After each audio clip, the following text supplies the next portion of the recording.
कह रहा है कि इफ़ अ रे stands on a line, on a line मतलब एक लाइन है, इसके ऊपर क्या हो रहा है, एक रे स्टैंड्स हो रहा है। स्टैंड्स मतलब कहीं भी एक रे में एक तरफ एरो होता है और एक दूसरा जो होता है वो एंड पॉइंट होता है ना। और लाइन में दोनों तरफ आप एरो लगा भी सकते हो और सिंपली आप छोड़ दो तो भी लाइन माना जाएगा। और अगर लाइन में अगर आप ऐसे हल्का सा डार्क सर्कल बना दिए तो इसे लाइन सेगमेंट बोला जाएगा, और ऐसे ही छोड़ दिए तो लाइन बोला जाएगा, या ऐसे भी छोड़ दिए तो भी लाइन बोला जाएगा। ये बात आपको पता होना चाहिए। तो कह रहा है कि अ रे स्टैंड्स मतलब कहीं भी खड़ा हो रहा है या पड़ रहा है on a line, then the sum of adjacent angles of form is 180 degree. Adjacent angle किसे कहते हैं, अगल बगल वाले एंगल्स को। तो ये अगर x है और ये हमारा y है तो हमें प्रूफ करना है कि angle x plus angle y जो है वो कितना डिग्री होगा, 180 डिग्री होगा। ये हमें प्रूफ करना है, ठीक है ना। और गिवन क्या है, अगर आप इसको मान रहे हैं a b c और ये d मान रहे हैं, तो गिवन है आपको क्या बताइए, A B C is a line. तो इसको प्रूफ करने की आवश्यकता नहीं है, वो गलथेथई वाला काम करोगे वो बात अलग है। आप ये जानते हो, आपको बताया गया है कि अगर एक स्ट्रेट लाइन है तो उसके टोटल्स एंगल्स को जोड़ा जाएगा तो आपको 180 डिग्री होगा। तो उसमें वो कोई प्रूफ करने की आवश्यकता नहीं है। लेकिन मतलब अगर बोल दिया है प्रूफ करने के लिए, तो इसके पहले आप ये जानो कि कोई लाइन पे अगर सीधा परपेंडिकुलर लाइन है तो ये कितना डिग्री का एंगल बनता है। तो परपेंडिकुलर एंगल किसे बोलते हैं,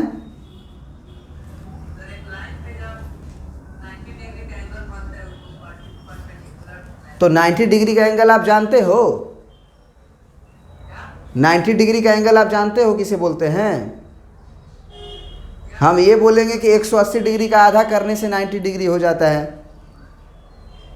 तो एक्चुअल में जो 90 डिग्री का एंगल होते हैं, आप ये कह सकते हो कि एक राइट एंगल को 90 डिग्री बोला जाता है और राइट एंगल को ऐसे ही बनाया जाता है सीधा। एक राइट एंगल को 90 डिग्री बोला जाता है और राइट एंगल को ऐसे ही बनाया जाता है। अगर इस पर राइट एंगल बनाना है तो एकदम सीधा पड़ी पाई होनी चाहिए ऐसे, तो ये राइट एंगल माना जाएगा। कोई लाइन ऐसे है तो इस पर 90 डिग्री एकदम सीधा ऐसे होना चाहिए। कोई लाइन ऐसे है तो ये इस पर 90 डिग्री होगा, ये 90 डिग्री नहीं होगा, ये 90 डिग्री नहीं होगा। मतलब कोई भी लाइन हो उस पर सीधा परपेंडिकुलर होना चाहिए। समझ गए बात को। तो 1 मिनट के लिए आप यही सोचे कि ये याद ही करना है आपको कि एक लाइन पे अगर ये लाइन होता है तो राइट एंगल इसे कहते हैं, उसी तरह से ये 180 डिग्री है। अब इसने बुक्स ने क्या किया है, इसको कि थोड़ा घुमा के प्रूफ कर दिया है। बोला है कि आप पहले से ये जानो कि राइट एंगल किसे कहते हैं।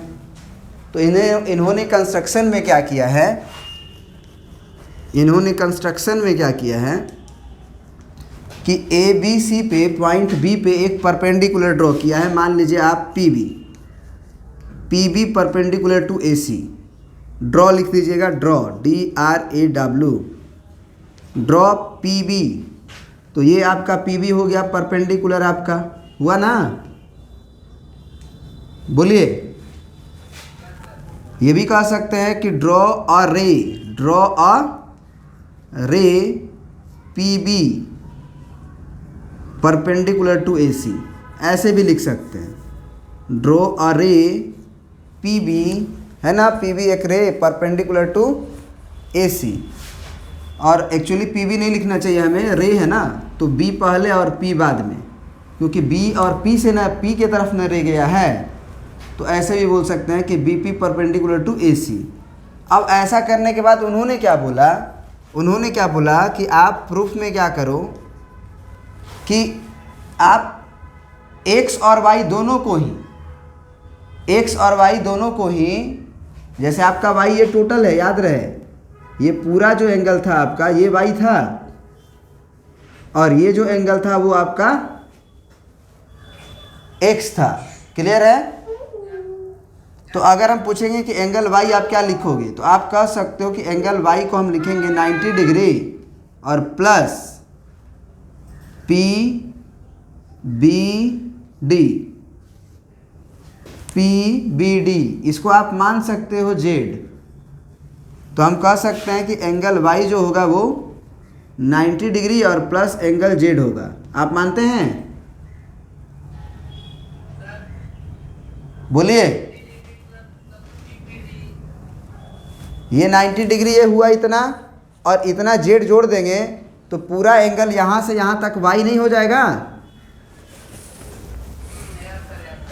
अब अगर हम बोलें कि also angle x is called 90 degree और minus angle P B D, यानी कि 90 डिग्री में से अगर हम घटा दें एंगल जेड को तो भी मेरा काम बन जाएगा एंगल एक्स के लिए।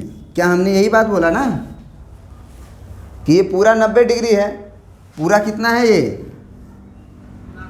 उसमें से अगर आप जेड घटा दें, ये वाला पार्ट घटा दें, तो एक्स बचेगा। क्या सही बोला हमने कि 90 डिग्री में से जेड घटाइएगा तो आपका एक्स बचेगा? तो क्लियर है ये दोनों इक्वेशन। अब देखो, ध्यान से देखो, क्या हम लोग यहाँ से मतलब एंगल जेड का वैल्यू निकाल सकते हैं इक्वेशन 1 से, या इक्वेशन 2 से ही निकालो जेड का वैल्यू? इक्वेशन 2 से ही आप जेड का वैल्यू निकालो। तो एंगल जेड को लेफ्ट हैंड साइड में भेजो तो ये प्लस में होगा। बोलो। एंगल एक्स को आरएचएस में भेजो तो एंगल एक्स माइनस में जाएगा। हाँ तो बोर्ड दिखेगा ना, तुम बोलो तो सही। दिखा? तो हम बोले कि एंगल जेड जो है वो क्या होगा, इधर भेजोगे इधर तो माइनस से वो प्लस में आएगा, और एंगल एक्स को अगर आरएचएस में भेजोगे तो वो माइनस में जाएगा। ये तो समझ में आ रहा है? अब ज़रा दोनों इक्वेशन में देखो ज़रा ध्यान से कि क्या हम लोग एंगल इक्वेशन 1 को अगर देखा जाए, मतलब 1 को इम्प्लाई किया जाए, तो 1 क्या था? तो 1 था angle Y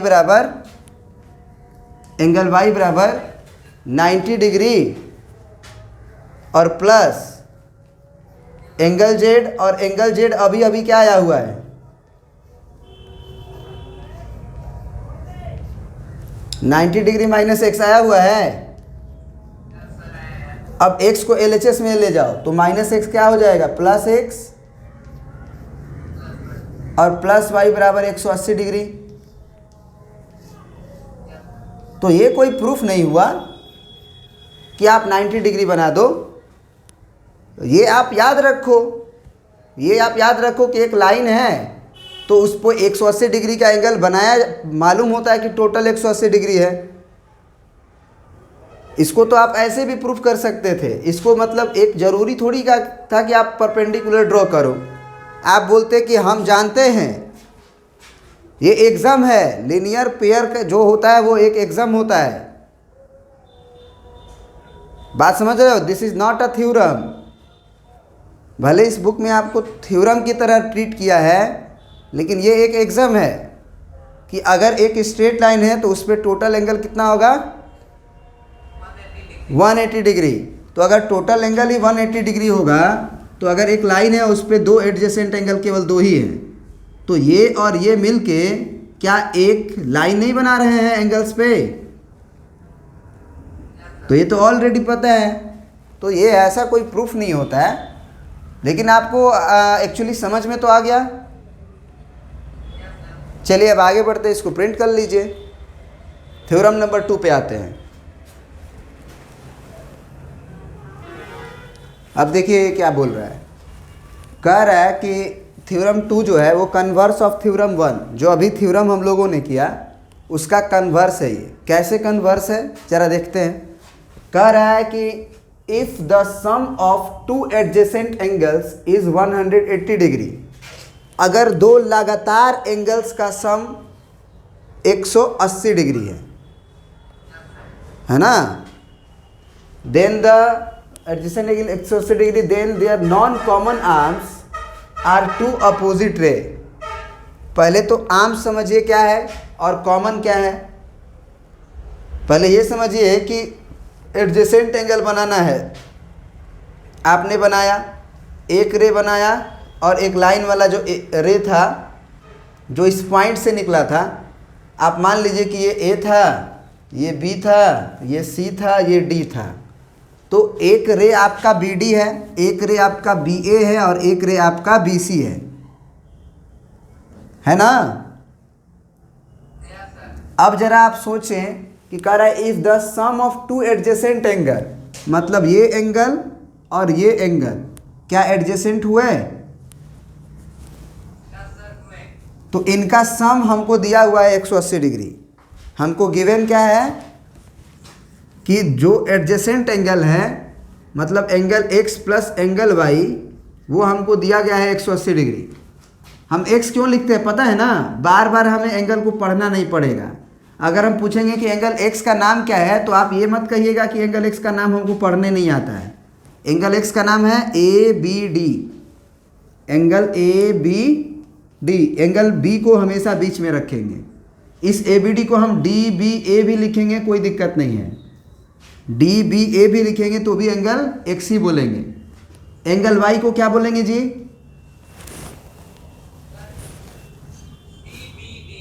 C B D बोलेंगे। या एक लड़का ये भी बोल सकता है कि sir angle D B C लिखिए, कोई फर्क नहीं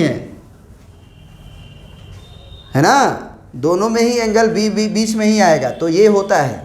तो बार बार हमको ए बी डी चाहे डी बी ए ना पढ़ना पड़े, इसीलिए हम डायरेक्ट एक्स बोल दिए और फिगर में हमारा ऑलरेडी उसको हम डबल लाइन और एक लाइन से बना देंगे ताकि वो समझ जाए कि बच्चा क्या करना चाहता है। अब इसमें हमको क्या प्रूफ करना है? टू प्रूफ क्या है? टू प्रूफ क्या है कि अगर ये है तो नॉन कॉमन आर्म्स कौन है? जो देखो एंगल एक्स को बनने में भी, अच्छा एंगल एक्स को बनने में कौन कौन रे जिम्मेदार है? या देखो एंगल एक्स को बनने में एक जिम्मेदार होगा ए बी रे, एक जिम्मेदार होगा बी डी रे। याद रखना, ए बी रे एक है हमारे पास जो बी ए है, बी ए रे, और एक बी डी रे। दो रे जिम्मेदार है एंगल एक्स को बनने में। उसी तरह एंगल y को बनने में एक सी बी रे होगा, बी से सी गया होगा, एक बी से डी गया होगा। जाके देखो, बी से सी आओ, बी से सी गया, ये वाला था बी सी। अब बी डी जाओ, बी ए है, डी ए है, बी डी। तो ज़रा सोचो कि एंगल y को भी बनाने में हमारा बी डी रे का ज़रूरत पड़ रहा है और एंगल x को भी बनाने में बी डी रे का ज़रूरत पड़ रहा है। हाँ, ए बी का भी इसमें ज़रूरत पड़ रहा है। मतलब ऐसे बी ए कह सकते हैं, बी ए रे, और इधर बी सी रे का ज़रूरत पड़ रहा है बी से सी के तरफ। तो कॉमन आर्म्स कौन हुआ दोनों एंगल एक्स और वाई को बनने में?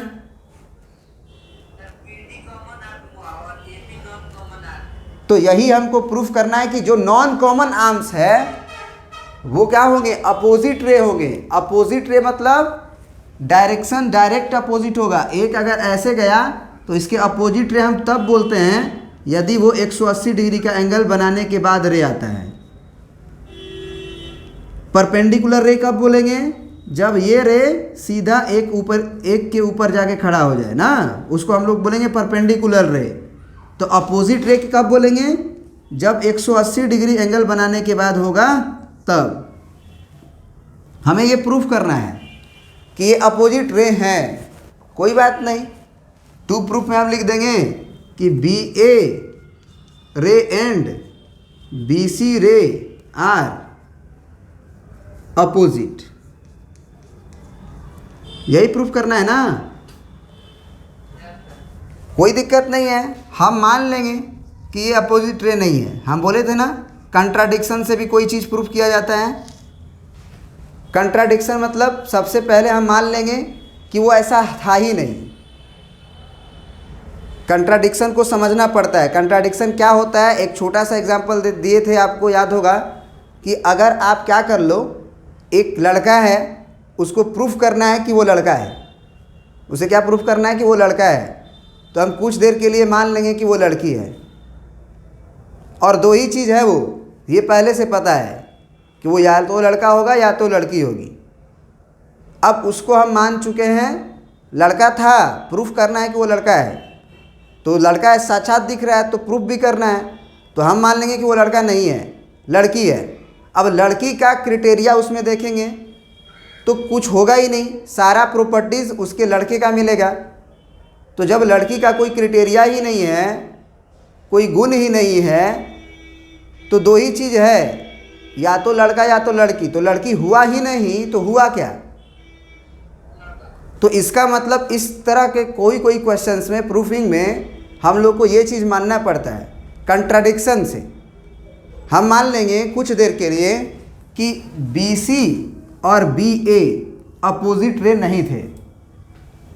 मान लेंगे कि BC और BA अपोजिट रे नहीं थे।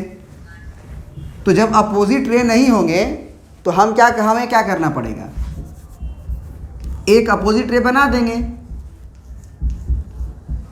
तो कंस्ट्रक्शन में मान लेंगे if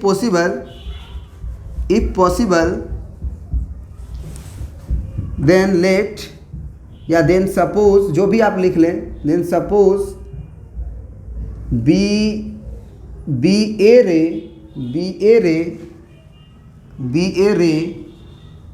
is not opposite to BC रे।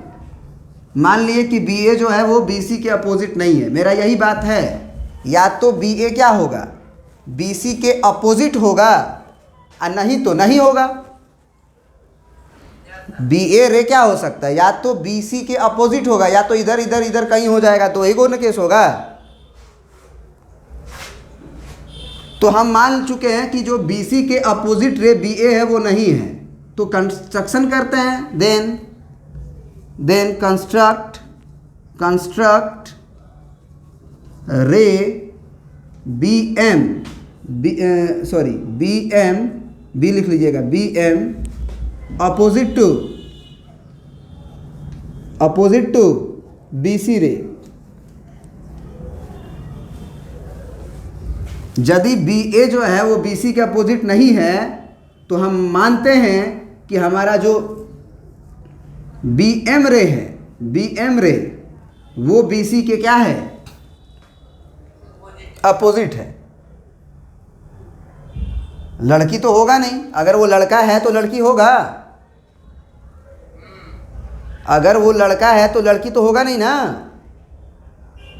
तो अगर BA अपोजिट है तो एक ही रहना अपोजिट होगा BC के, कि दो को हो सकता है। तो इसका मतलब BM को BA पर आना पड़ेगा। दिख भी रहा है कि BM जो है अपोजिट नहीं है, आपको दिख रहा है BC के अपोजिट नहीं है, थोड़ा एंगल बना लिया है, तो उसे आना पड़ेगा, मतलब BM रे को BA होना पड़ेगा। देखना कैसे, हम तो प्रूफ करने का कोशिश करेंगे, लेकिन देखो होगा क्या प्रूफ में। देखो हम मान क्या लेंगे, हम तो ये बोलेंगे ना कि हमारा एंगल Y, मतलब ये बोलेंगे कि since BC and BM is opposite ray, या R अपोजिट रे, बोलेंगे कि नहीं? कैसे? बाई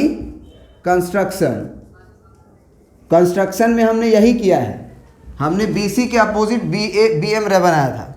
तो इसलिए एंगल Y और प्लस एंगल Y मतलब इतना, और plus DBM, angle DBM is equal to 180 degree होगा। अभी पढ़ के आ रहे हैं कि अगर अपोजिट रे होते हैं तो उनका टोटल एंगल कितना होता है, 180 डिग्री। थ्योरम 1 क्या था, यही था ना कि इफ रे stands on a line if ray stands on a line then sum of adjacent angle will be 180 degree. तो अगर BC और BM अपोजिट रे हो गया तो इन पे टोटल एंगल का सम 180 डिग्री तो आएगा। बट गिवन क्या है, angle x plus angle y का वैल्यू कितना, 180 डिग्री। हमको गिवन तो है ना angle x plus angle y का वैल्यू 180 डिग्री। तो अब जरा बताओ कि दोनों का RHS तो सेम है, बोलो, है ना सेम। अब दोनों का RHS अगर सेम है तो LHS को क्या होना पड़ेगा, सेम। तो फ्रॉम इक्वेशन 1 एंड इक्वेशन 2 हम क्या लिख सकते हैं, from 1 and 2 RHS will be same या RHS is same, then LHS will be या विल ऑल्सो बी सेम। तो LHS क्या है, तो LHS है दोनों का, एक है angle y plus angle DBM और एक तो का है angle x plus angle y। क्या ये एंगल y से कटेगा, तो एंगल DBM बराबर हो रहा है एंगल x के, और एंगल x क्या था जरा बताओ, ABD था या फिर आप ये कह लो DBA था। तो जरा सोचो तो एंगल DBM जो है क्या एंगल DBA के बराबर दिख रहा है तुम्हें, DBM का एंगल, यानी केवल इतना, केवल यहीं पे रुकना पड़ेगा ना DBM के लिए। क्या वो DBA के बराबर होगा, तो इसका मतलब जो तुम कंस्ट्रक्शन किए थे ना BN, जो BA को अपोजिट नहीं माने थे वही गलत था। और ये तभी पॉसिबल है, ये दोनों एंगल कब बराबर होंगे, क्योंकि आपने कंस्ट्रक्शन जो किया है उसी में सुधार किया जा सकता है। आपने जो कंस्ट्रक्शन किया है उसी में सुधार किया जा सकता है। मतलब DBM को, मतलब ये वाला एंगल इतना को, मतलब आप कह सकते हो कि चलो कुछ देर के लिए हम इस एंगल को, ये जो तीर का निशान दे के बता रहे हैं, ये केवल इतना, ये एंगल x था, ये पूरा ये वाला एंगल x था, है ना, ये वाला क्या था, एंगल x था, दो वाला। इस एंगल को हम z मान लें, तो एंगल जो z है हमारा यहाँ से यहाँ तक, इसमें कंस्ट्रक्शन में सुधार किया जा सकता है। क्या कि कंस्ट्रक्शन जो आप BM किए थे BC के अपोजिट, उसको आप डायरेक्ट BA पे लेके आ जाओ। जैसे ही BM रे जो है BA पे पड़ेगा, तब X जो पहले से था उससे वो Z जो है मैच करेगा, क्योंकि जैसे नीचे आएगा तो एंगल Z बढ़ेगा कि नहीं इतना, और तो इसका मतलब ये कंडीशन तभी पॉसिबल है, ये कंडीशन तभी पॉसिबल है व्हेन, लिख लेना, this is only possible, this is only possible when, कब, BM coincide with, coincide बढ़िया से लिखना, coincide मतलब एक के ऊपर आ जाना, एक के ऊपर आ जाना, coincide with BA, when BM ray coincide with BA ray, hence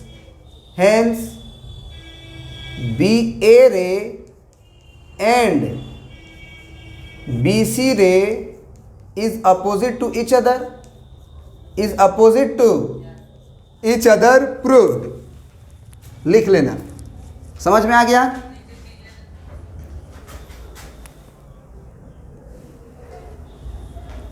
यहाँ पे एक्चुअली जगह नहीं था, इसीलिए हमने आधा बोला आधा लिखा, है ना।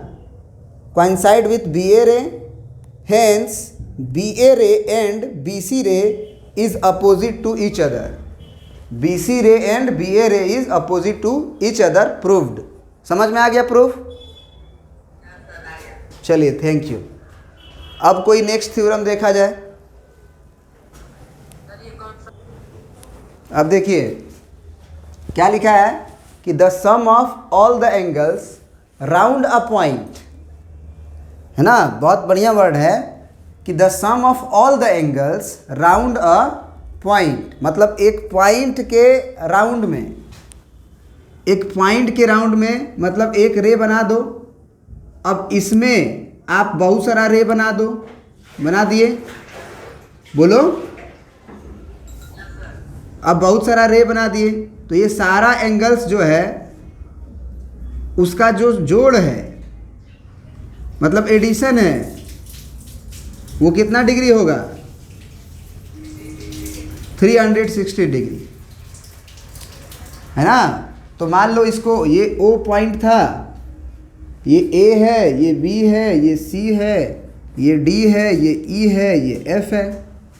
तो हमको क्या प्रूफ करना है, मतलब गिवन क्या है, गिवन क्या है बताओ? गिवन है, आप गिवन में लिख सकते हो सी फिगर, यही गिवन है, कोई दिक्कत? यही गिवन है आपको फिगर में जो दिया गया है, क्या दिक्कत है भाई? गिवन में तो यही है ना कि एक पॉइंट है और उसके बाद सारे एंगल्स बने हुए हैं। हाँ, टू प्रूफ में क्या करना है हमको? तो टू प्रूफ में हम बड़ा सा लिखने वाले नहीं है, A O B plus B O C plus ऐसे लिखेंगे नहीं। हम इसको मान लेंगे x, इसको मान लेंगे y, है ना, इसको मान लेंगे, चलो इसको हम कुछ नहीं मानेंगे, ए x हो गया, y हो गया, इसको z मान लो, इसको w मान लो, इसको m मान लो, इसको भी मान लें, चलो k मान लेते हैं। तो टू प्रूफ में क्या है कि angle x plus angle y plus angle k और प्लस एंगल m और प्लस एंगल w और प्लस एंगल z, इसका वैल्यू 360 डिग्री होगा। समझ रहे बात को? कंस्ट्रक्शन एक क्या करेंगे, अभी जो पढ़े हैं ना वही कंस्ट्रक्शन करेंगे। कोई एक रे पकड़ो, उसके अपोजिट एक रे बना दो। होगा क्या कि कोई भी एक रे के अपोजिट तुम रे बनाओगे तो एक ऊपर वाला लीनियर पेयर से टोटल एंगल, लाइन पे बना हुआ टोटल एंगल का सम 180, और नीचे भी लाइन पे बना हुआ एंगल 180, क्योंकि अभी अभी प्रूफ करके आ रहे हो।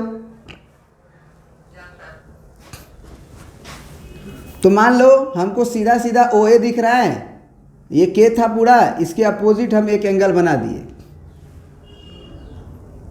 सॉरी अपोजिट रे बना दिए, OA के अपोजिट। तो हम कंस्ट्रक्शन में इसको मान लेंगे कि ये OM रे है। हम मान लेंगे कंस्ट्रक्शन में क्या, draw a ray of OM opposite to OA रे के अपोजिट OM रे बना दिए। प्रूफ में हम ये तो लिख सकते हैं ना, angle x plus angle y और प्लस ये k जो था वो पूरा था, ध्यान रहे, k जो था वो पूरा था ना, तो x प्लस वाई के बाद हमें COM लिखना चाहिए कि नहीं?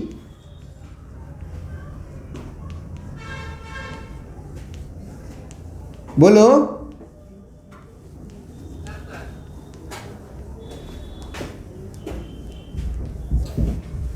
उसी तरह से हम नीचे से देखें तो एंगल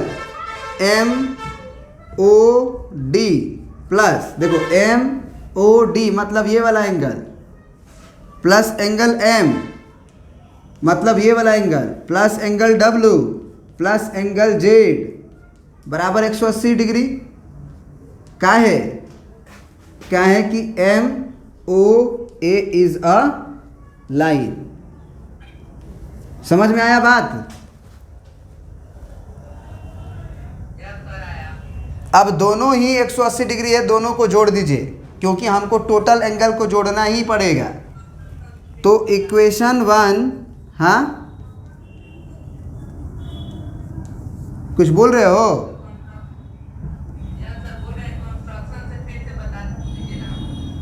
हमने क्या बोला कि कंस्ट्रक्शन से बता दीजिए। देखो हमने क्या बोला कि आप ये तो जानते हो ना कि एक स्ट्रेट लाइन पे 180 डिग्री बनता है, तो कोई भी लाइन एक दूसरे के अपोजिट नहीं था, तो ताकि हम मान पाएँ कि एक स्ट्रेट लाइन के इधर वाला टोटल एंगल और उधर वाला टोटल एंगल 180 है, या ऊपर स्ट्रेट लाइन के 180 है या नीचे 180 है।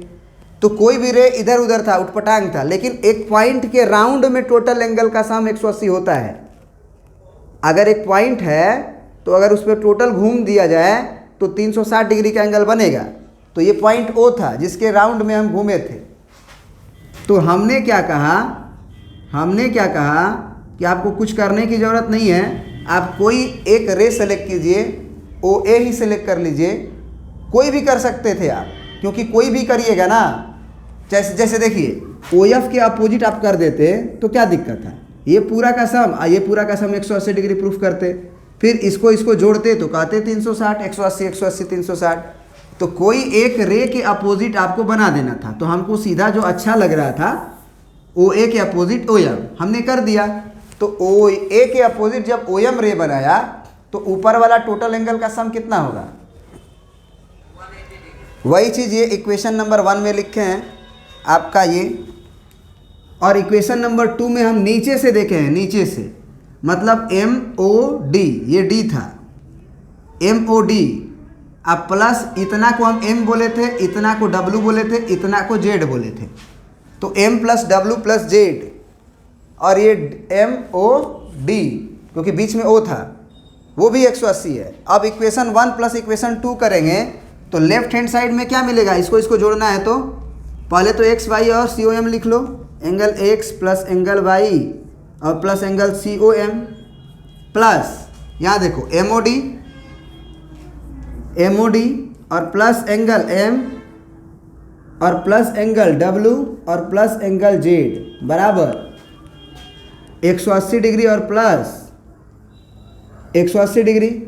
अब जरा बताओ जो प्रूफ करना है उसमें क्या है? एक्स है, वाई है, एक्स है, वाई है, एम है, डब्लू है, जेड है, एम है, डब्लू है, जेड है, एक के ही ना बचा हुआ है। तो इन दोनों को जोड़ के तो देखो, एंगल सी ओ एम, सी ये है, ओ ये है, एम ये है, केवल इतना एंगल है ना सी ओ एम। अब प्लस इसी में अगर एम ओ डी जोड़ा जाए, ये डी था, एम ओ डी मतलब इतना एंगल, तो क्या ये टोटल एंगल नहीं हुआ? और उस टोटल एंगल को ही ना आप एंगल के बोले थे। बोलो, सुन पा रहे हो? प्रूफ हो गया कि नहीं हो गया? तो यही था, ये प्रूफ हो गया। अब आगे बढ़ते हैं।